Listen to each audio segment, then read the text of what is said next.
Entonces, si hablamos del aparato digestivo, muy importante, porque gracias al aparato digestivo se realiza la absorción de los alimentos, como ser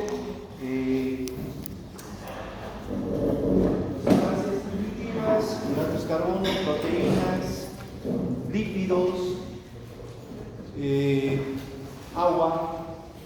Todo esto llega gracias al aparato digestivo. Por lo tanto, lo vamos a dividir en 4 capítulos que vamos a estudiar, los cuales son la motilidad del tubo digestivo, la secreción de los jugos digestivos, absorción y excreción. Entonces, esta es la subdivisión la que vamos a estudiar. Si hablamos de la motilidad del tubo digestivo, tenemos que saber que el tubo digestivo, desde el esófago hasta el intestino grueso, tiene la misma estructura histológica. Como sabemos, aquí vemos, tiene una serosa, la cual recubre externamente al tubo digestivo. Luego tenemos una capa muscular, la cual se divide, que está formada por fibras musculares lisas, la cual en esta tenemos una capa de músculo liso longitudinal y una capa de músculo liso circular. Y entre las dos se encuentra el plexo mientérico o plexo de Auerbach. Sí. Luego tenemos la capa submucosa. Y esta capa submucosa se caracteriza igual por tener otro plexo, que es el plexo submucoso o el plexo de Meissner. Y posteriormente tenemos la capa mucosa, que dependiendo de qué parte del tubo digestivo tiene células epiteliales, que algunas tienen la característica de secretar muco y otras tienen microvellosidades, las cuales tienen la función de absorción. Aparte tiene una lámina propia y tiene una capa muscular interna o muscular de la mucosa. Entonces, hemos hecho un recuerdo de cómo, de la característica histológica del tubo digestivo. ¿Por qué es importante comprender esto? Porque, como sabemos, el músculo liso que se encuentra a nivel del tubo digestivo tiene una actividad eléctrica, ¿ya?, por la cual se produce el peristaltismo. Entonces, como vemos aquí, tiene una capa de fibras musculares longitudinales y una capa de fibras musculares circulares. Y entre las dos, como vemos, se encuentra el plexo mientérico o el plexo de Auerbach. Muy importante conocer esto, ¿ya?, porque estas fibras musculares lisas dice que están formando un cisma, o sea que están entrelazadas entre ellas. Dice que es una unión de tipo laxo, forman como una red. ¿Por qué? Porque a través de estas fibras musculares lisas fluyen muy fácilmente los electrolitos, como ser el calcio y el sodio. Por lo tanto, los impulsos nerviosos viajan rápidamente a través del tubo digestivo. Entonces, gracias a este plexo que vemos aquí de Auerbach, entonces se producen impulsos nerviosos, ¿ya?, que se transmiten rápidamente entre las fibras musculares que están entrelazadas, ¿ya?, y van a generar un potencial eléctrico. Entonces, como vemos aquí, actividad eléctrica del músculo liso gastrointestinal. Entonces tengo mi potencial de membrana, que está en medida de tiempo en segundos, y como vemos, el potencial eléctrico de las fibras musculares lisas a nivel gastrointestinal tiene un potencial de reposo entre 60 a 50 milivoltios. Ese es su potencial de reposo. ¿Ya? Entonces, aquí se van a generar dos tipos de ondas. Una son las ondas lentas. Como vemos aquí, tenemos las ondas lentas. Estas ondas lentas se caracterizan porque se producen por la entrada de sodio al interior de la célula muscular lisa. Y tienen una característica que marca una ritmicidad a nivel de las fibras musculares lisas. Luego tengo igualmente otro tipo de ondas, se llaman ondas lentas en espiga, las cuales tienen un potencial eléctrico de menos 40 milivoltios.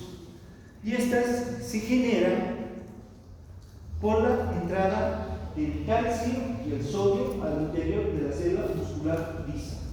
Sobre todo, este potencial lento en espiga se debe más a la entrada del calcio que la entrada del sodio. Entonces, estos dos tipos de ondas, tanto las lentas como las ondas lentas en espiga, son las que me van a marcar el peristaltismo a nivel del sistema gastrointestinal. Dice que al nivel del duodeno más o menos tiene una ritmicidad de 12 ondas peristálticas por minuto. A nivel del ilion, entre 8 a 9 ondas peristálticas por minuto. Entonces, estas ondas son constantes, están marcando una ritmicidad. ¿Ya? Ahora, igualmente existen dos momentos aquí, como en todo. Tenemos la despolarización. Esta despolarización que vemos aquí se produce cuando depende sobre todo del parasimpático. Adriano, ¿qué produce el parasimpático? ¿Cuál es su neurotransmisor? La acetilcolina. Entonces, gracias al parasimpático se produce la despolarización mediante la acetilcolina. Entonces, ¿en qué se va a traducir esto? En contracción. Cuando existe contracción, se debe gracias a la acetilcolina porque está actuando el parasimpático, como vemos aquí. Y aparte, necesita estímulos para que se produzca la despolarización. ¿Cuáles son estos estímulos? Distensión de las paredes del intestino, cuando actúa la acetilcolina, cuando actúa el parasimpático o también cuando actúan algunas hormonas intestinales. Todo esto le va a producir despolarización.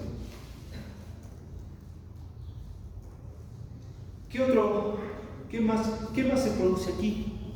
Como vemos aquí, se produce la hiperpolarización. La hiperpolarización es cuando es mucho más negativa la célula, en más o menos 70 milivoltios. Y esto se debe cuando actúa el simpático. Por lo tanto, el simpático no deja que se produzca la contracción a nivel del intestino. ¿Por qué? Porque hiperpolariza las células musculares lisas. ¿Y qué estímulos necesita para que se produzca esta hiperpolarización? La noradrenalina y que actúe el simpático. Entonces, ya hemos descrito toda la actividad eléctrica que se produce en la capa muscular lisa del aparato del músculo liso gastrointestinal. Uno, las ondas lentas que están producidas por la entrada del sodio. Otro, las ondas lentas de espiga por el ingreso del calcio y el sodio. La despolarización, que es producto cuando actúa el parasimpático por la acetilcolina. También cuando se produce distensión de las paredes del intestino y cuando actúan algunas hormonas intestinales. Y la hiperpolarización, que se debe cuando actúa el simpático mediante la noradrenalina, haciendo que la célula sea mucho más negativa y no deja que se produzca la contracción de las fibras musculares lisas. Control nervioso de las funciones gastrointestinales. Como sabemos, aquí vamos a dividir en dos. Tengo al sistema nervioso de la vía intrínseca y al sistema nervioso de la vía extrínseca. El de la vía intrínseca, aquí tengo al plexo mientérico de Auerbach, como dijimos, que se encuentra en la capa muscular, al plexo submucoso de Meissner, aquí no es mucoso, es submucoso.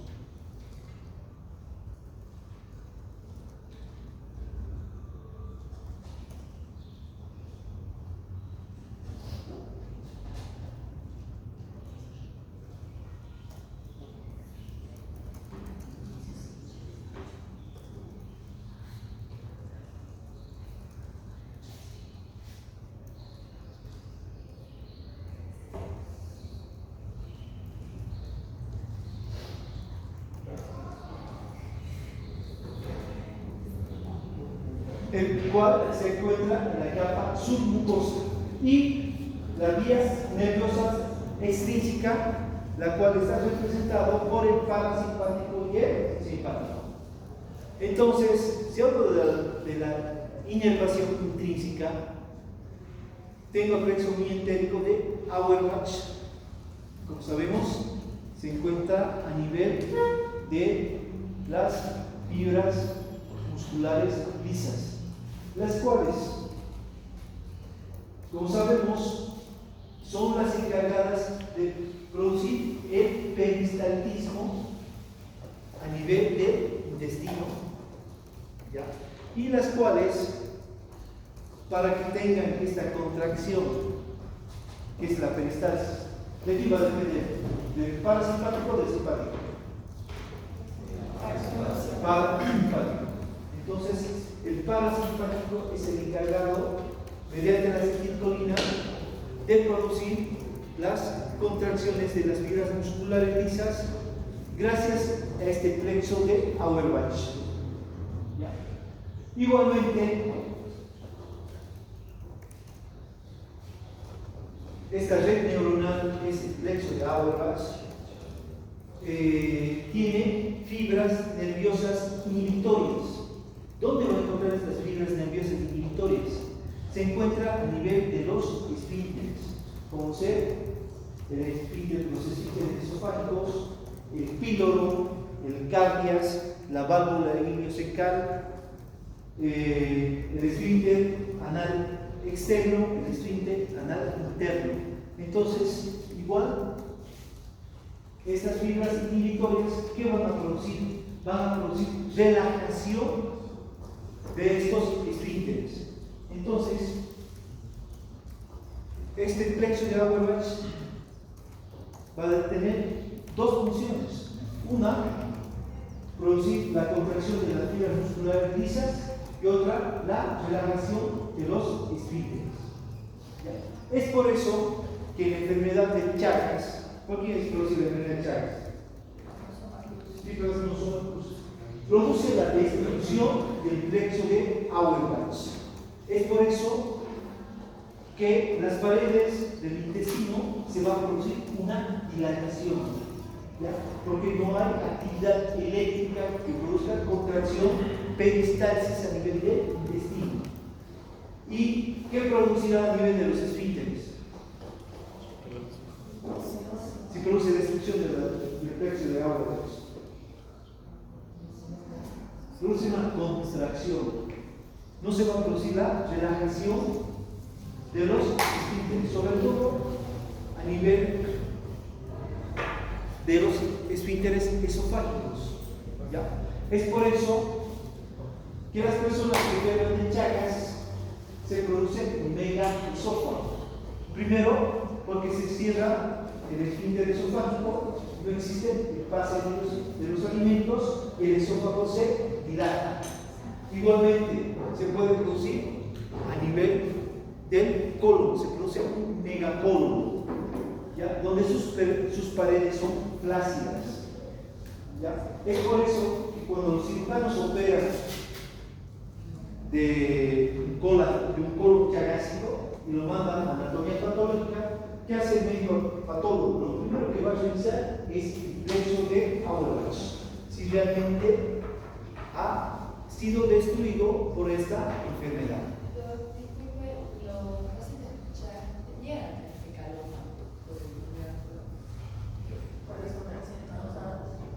Porque no se dilata.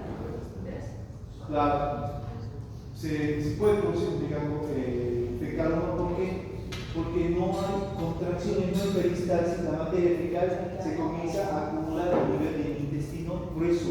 Son personas que no van 2 o 3 meses al baño y llega un momento que se llega a torsionar ese fecaloma, produce dolor y hay que operar desde el principio. ¿Por qué? Porque si no, esa torsión que se produce hace que las paredes del intestino se mueran, ¿ya? Hace una necrosis. Ahora tenemos igualmente al plexo de Meissner, el plexo submucoso de Meissner. Como sabemos, se encuentra a nivel de la submucosa. ¿Qué hace este plexo submucoso? Dice que produce estímulos para que se produzca secreción del epitelio de la mucosa y aparte juega un papel muy importante en la irrigación de la mucosa. Aparte, este plexo de Meissner y Auerbach están conectados. ¿Por qué?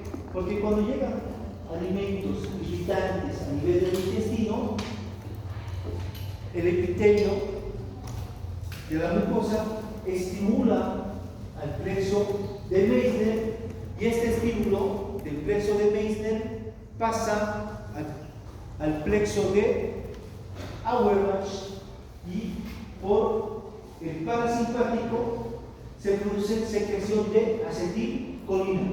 ¿Y qué pasaría, Pascual, si hay producción de acetilcolina a nivel del plexo de Auerbach? ¿Qué produciría?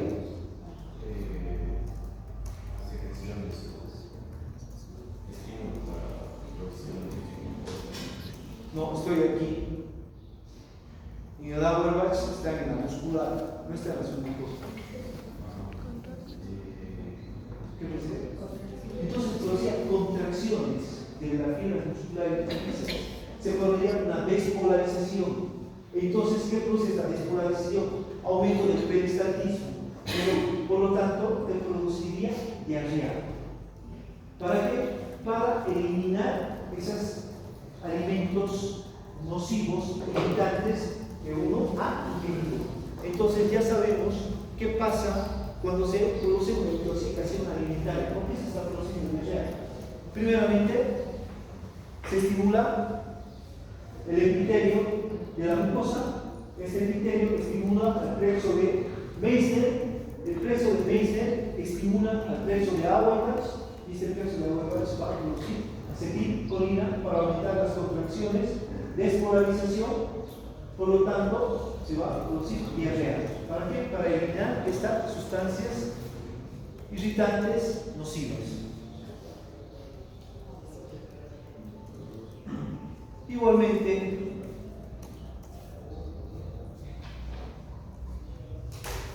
cuando hay estímulos a nivel del plexo de Auerbach, estos estímulos del plexo de Auerbach pasan al plexo de Meissner, ¿ya?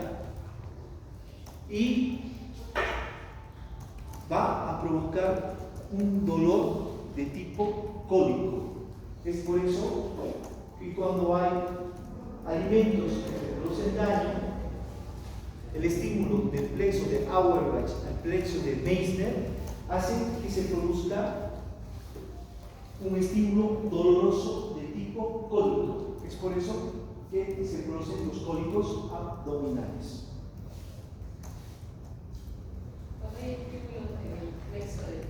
De agua y leche del mismo. Inervación extrínseca. Entonces la inervación extrínseca va a estar dada por dos nervios. Uno es el nervio vago. ¿Dónde nace el nervio vago? ¿Quién recuerda? ¿Dónde? ¿Dónde nace el nervio vago? ¿No era en el surco anterolateral? ¿Surco anterolateral de dónde? Bulbo raquídeo. Nace en el bulbo raquídeo, exactamente. ¿Ya? Como vemos aquí, el nervio vago es el que nace en el bulbo raquídeo y va a inervar al duodeno, al estómago, al intestino delgado, al intestino grueso. Entonces, y la primera, intestino delgado y la primera porción del intestino grueso, o sea, el ciego y el colon ascendente. Todo eso inerva el nervio vago. En cambio, aquí, a nivel de S1, S2, S3, salen los nervios que van a formar el nervio pélvico. Este nervio pélvico que va a inervar al ángulo esplénico, colon descendente, asa sigma, recto y ano. Entonces, eso es lo que inerva el nervio pélvico. Aquí tengo todo. Como vemos, aquí tengo el vago, nervio esófago, estómago, todo el intestino delgado y la parte inicial del colon, como es el ciego y el colon ascendente. En cambio, aquí tengo el nervio pélvico, el cual nace de S2, S3, S4 y me va a inervar el ángulo esplénico, colon descendente, asa sigma, recto y ano. Entonces, esta es la inervación por el parasimpático. Igual hay una inervación simpática. Como vemos aquí, a nivel de la médula espinal van a salir los nervios raquídeos. ¿Ya? Entonces, ¿desde dónde nace? Desde 5 hasta de 12. Igualmente, a nivel de L1, L2, L3 y L4. ¿Ya? Entonces salen fibras preganglionares. ¿Ya? Estas fibras preganglionares que van a llegar a nivel de los ganglios, ¿ya? Llegan a los ganglios celíacos, al ganglio mesentérico superior y ganglio mesentérico inferior. De ahí van a salir fibras postganglionares. Estas fibras postganglionares que van a formar el nervio hipogástrico. Este nervio hipogástrico, el cual va a inervar a todo el intestino por parte del simpático. Entonces, ya sabemos cómo va esta inervación simpática y parasimpática.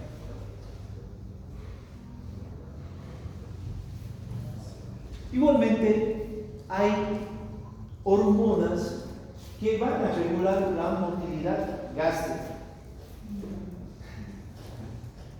¿Qué hormonas son estas? Tenemos a la colecistoquinina.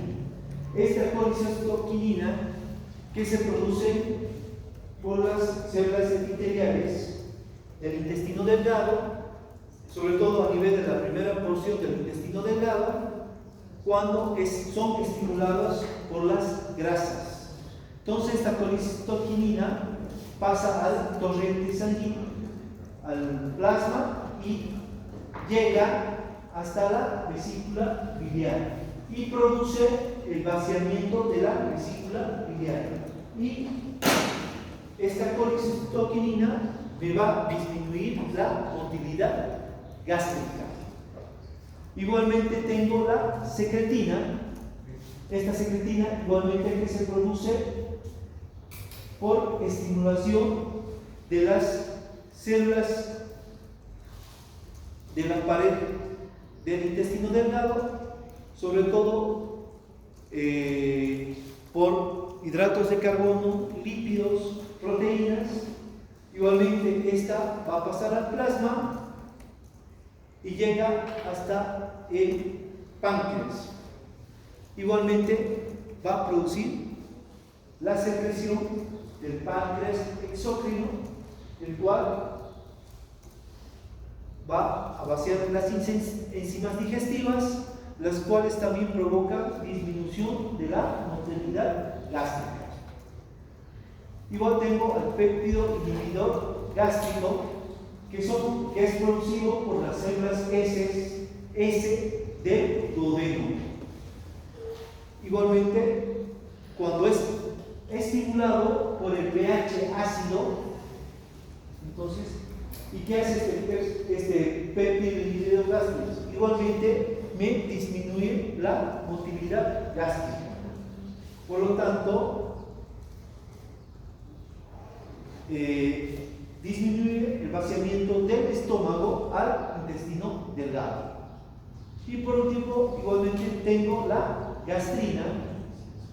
Esta gastrina, la cual se produce a nivel de las paredes del estómago.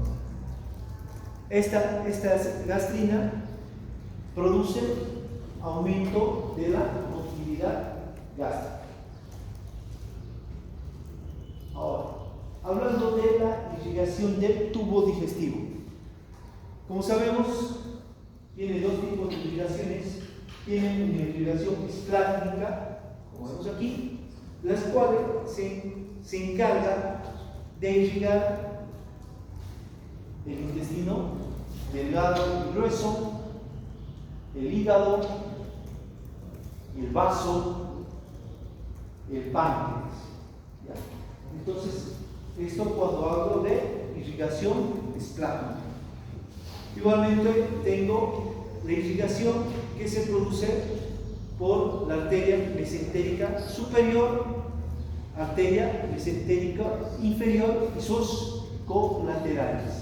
Entonces, estas son las encargadas, sobre todo, de irrigar el intestino delgado y el intestino grueso. Igualmente, ¿qué arteria es la que irriga el estómago? Gástrica. ¿Ah? Gástrica izquierda. La gástrica izquierda, también se llama estomática. Estomáquica. Ajá, izquierda. Entonces, aquí tenemos un pequeño resumen de cómo se produce la irrigación del intestino. O sea, dos tipos de irrigación: la esplácnica y la irrigación por las mesentéricas superior e inferior. Digestión. Como vemos aquí, la digestión tiene una parte mecánica que está dada por la masticación. Esta parte mecánica que está dada por la masticación se produce gracias a los maxilares superior e inferior, en los cuales vamos a encontrar los dientes. Estos dientes que, como sabemos, se clasifican en incisivos, superiores, inferiores, caninos, premolares y molares, que son muy importantes en la mecánica de la digestión. ¿Por qué? Porque gracias a ellos se trituran los alimentos para su correcta digestión. Sin los dientes no se podría iniciar el proceso de la digestión, porque tienen que estar muy bien triturados para que se forme el bolo digestivo. Es por eso que es muy importante el cuidado de los dientes. Como vemos aquí, igualmente hay intervención de los músculos, ¿ya? De los músculos de la masticación, como son el músculo temporal, el músculo macetero, el músculo, tenemos el pterigoideo externo, pterigoideo interno, los músculos bigástricos, miloideo, estiloideo. ¿Por qué es importante? Porque gracias a estos músculos se producen los movimientos del maxilar inferior. ¿Ya? Estos movimientos del maxilar inferior se produce un movimiento ascendente y descendente del maxilar inferior. Igual un movimiento de propulsión. Eso quiere decir que el maxilar inferior va hacia adelante. Y un movimiento de retropulsión cuando el maxilar inferior va hacia abajo. Entonces tenemos una parte, como vimos, mecánica, que estaría dada entonces por los maxilares superior e inferior, los dientes, muy importante igualmente la articulación temporomaxilar y los músculos que participan en los movimientos ascendentes y descendentes del maxilar inferior y de propulsión y de retropulsión. Ahora, igualmente tiene un reflejo nervioso. Como vemos aquí, este reflejo nervioso está dado por el nervio trigémino. Camila, el nervio trigémino es un nervio sensitivo o un nervio motor? Mixto. Mixto. Qué bien. Entonces, cuando se produce, al ser un nervio sensitivo, ¿ya? Entonces toda esta información sensitiva, ¿hasta dónde va a ser trasladada? ¿Sí?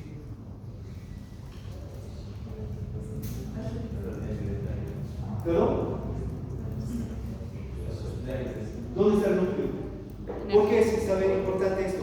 Porque, como vemos aquí, dice nociceptores. Entonces, esta parte sensitiva del nervio trigémino tiene que ir hasta el centro de la masticación. ¿Dónde se encuentra ese centro de la masticación?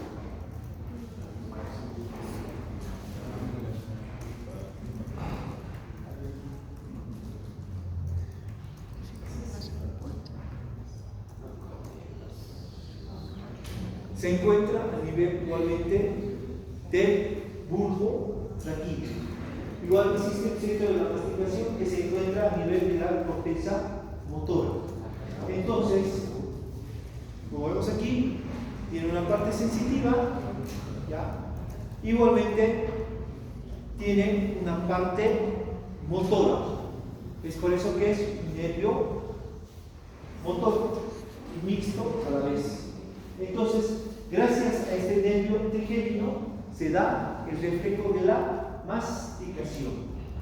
¿Ya? Entonces, ¿qué produce este reflejo de la masticación? Gracias al nervio trigémino. Produce la apertura de la mandíbula. ¿Ya? Y por rebote se produce el cierre. ¿Por qué? Porque el nervio trigémino va a producir la relajación de los nervios, de los músculos, para que se produzca el cierre de la mandíbula. Entonces aquí, gracias a este nervio trigémino, se produce el reflejo de la masticación. Tanto la apertura de la mandíbula, como vemos aquí, y la relajación del macetero para que se produzca el cierre de la mandíbula.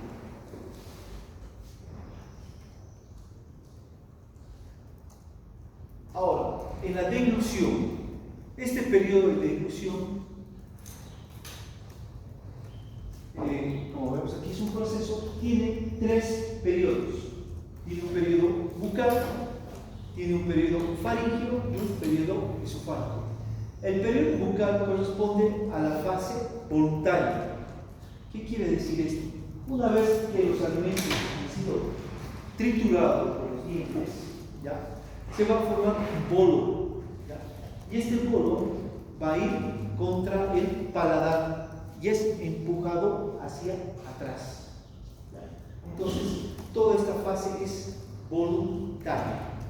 Luego viene el periodo faríngeo, que ya es involuntario, ¿ya? Y esto se debe gracias al paladar blando y al velo del paladar. Entonces, ¿qué pasa aquí? Este paladar blando se eleva y la cavidad nasal se va a cerrar.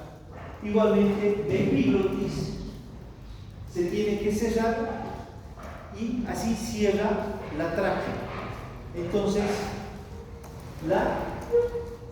el bolo alimenticio cae a nivel de la faringe y se va a producir un movimiento peristáltico, el cual va a impulsar al bolo alimenticio a nivel de la faringe. Y por último, se produce el periodo esofágico, que también es involuntario, y este bolo es empujado igualmente por las contracciones peristálticas de la faringe hacia el esófago, y por gravedad va a caer al esófago. Entonces, el periodo bucal es voluntario y el periodo faríngeo y esofágico es involuntario. Entonces, aquí, en este periodo voluntario donde se forma el bolo alimenticio, que nosotros lo estamos formando por los movimientos de la lengua, la masticación, etc., la salivación para la formación del bolo alimenticio, aquí es muy importante el tamaño del bolo alimenticio. Porque si es un bolo muy grande, ¿ya?, no va a pasar al periodo faríngeo. Por el tamaño del velo del paladar y el paladar blando, no dejan pasar bolos alimenticios muy grandes. Es por eso que hay personas que tratan de tragar bolos muy grandes y se devuelven. ¿Por qué? Porque no están pudiendo pasar el velo del paladar. Y una vez que se producen bolos más pequeños y llegan a la faringe, entonces se va a producir una contracción del músculo faríngeo, lo cual lo va a impulsar hacia el esófago y por gravedad cae hasta el esófago, lo cual produciría la fase esofágica.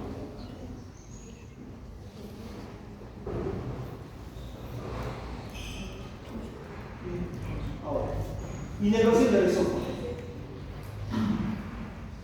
Como sabemos, igualmente el esófago va a tener una inervación intrínseca y una inervación extrínseca. La inervación intrínseca, mira, aquí está al lado. La inervación intrínseca.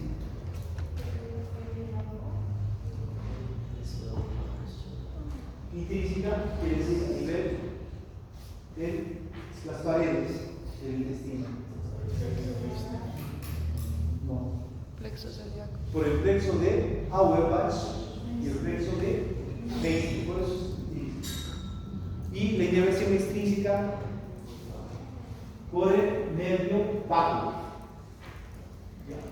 Entonces, el nervio vago sería el encargado de la inervación extrínseca. Igualmente tiene una inervación simpática. Ahora, este nervio vago, por estimulación del vago, ¿qué produciría? Peristaltismo, contracciones, o produciría relajación de las fibras musculares quizás. Producía contracción por liberación de la acetilcolina. Esta acetilcolina, ¿qué va a producir? Despolarización. Por lo tanto, produce contracciones de las fibras musculares del esófago.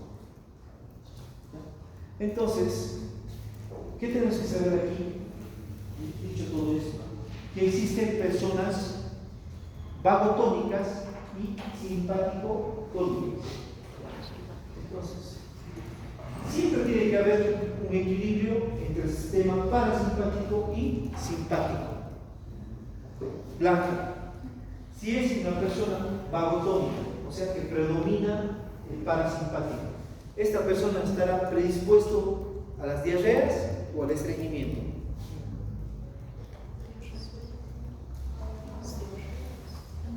¿Sí? ¿Qué dice Valentina? Si es una persona vagotónica, ¿está más predispuesta a las diarreas o al estreñimiento?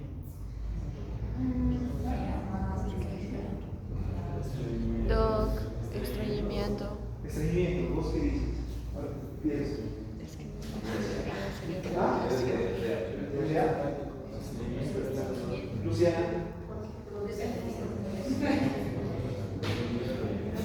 ¿Ah? Estreñimiento. ¿Qué dice Alfredo? Si una persona vagotónica, o sea que predispone parasimpático, predispone más a la diarrea o al estreñimiento. O sea, yo les digo a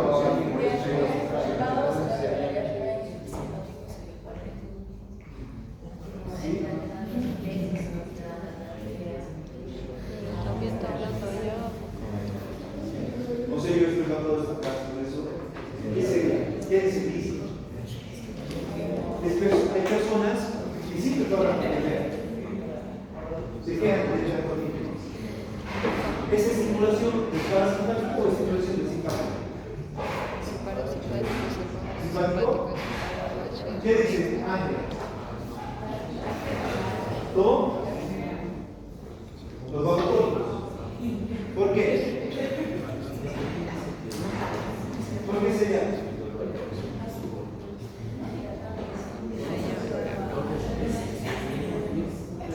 Los vagotónicos de estreñimiento. ¿Qué dices, Adrián? Siempre es una persona, siempre tiene que haber un equilibrio entre parasimpático y simpático. No hay personas que más tienen a ser estimulados por el parasimpático. Esto se los llama vagotónicos. Estas personas, ¿qué tienen de tener? ¿Diarrea o estreñimiento? Diarrea. ¿Por qué diarrea también? ¿Ya? ¿Qué produce el vago? ¿Cuál es su neurotransmisor? ¿El vago es la adrenalina? La acetilcolina, ¿qué hace a nivel de la fibra muscular lisa? Produce despolarización, por lo tanto produce contracciones de la fibra muscular, por lo tanto la persona tiende a tener diarrea. Si los simpáticos tónicos, ¿por qué tienden al estreñimiento? ¿Ah? ¿Por qué? Los simpáticos porque tienen estreñimiento. ¿Qué produce el simpático?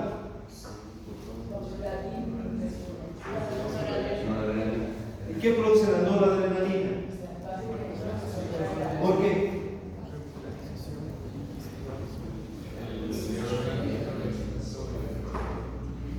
¿Cómo?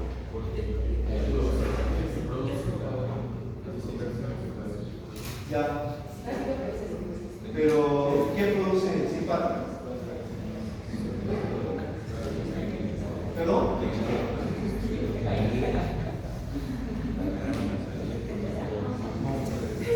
No,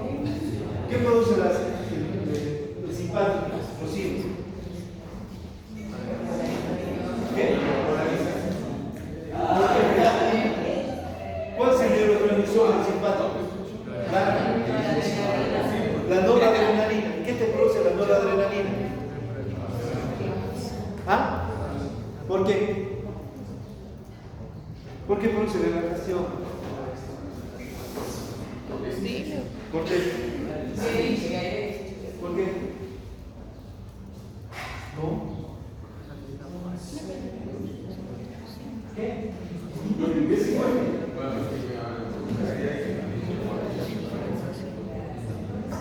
¿Qué produce, sabes? Solícito. ¿Qué produce? La noradrenalina, a nivel de las fibras musculares. Ajá. Hiperpolarización. O sea, esta hiperpolarización hace que el potencial eléctrico sea más negativo. Por lo tanto, no se despolariza la célula y no hay contracción. Por lo tanto, las personas que son simpaticotónicas tienden al estreñimiento. Entonces, cuando uno descarta todo tipo de patologías, ¿ya? Entonces tiene que pensar que esta persona puede ser vagotónica o puede ser simpaticotónica. Entonces, ya sea va a tender a las diarreas o va a tener una tendencia al estreñimiento.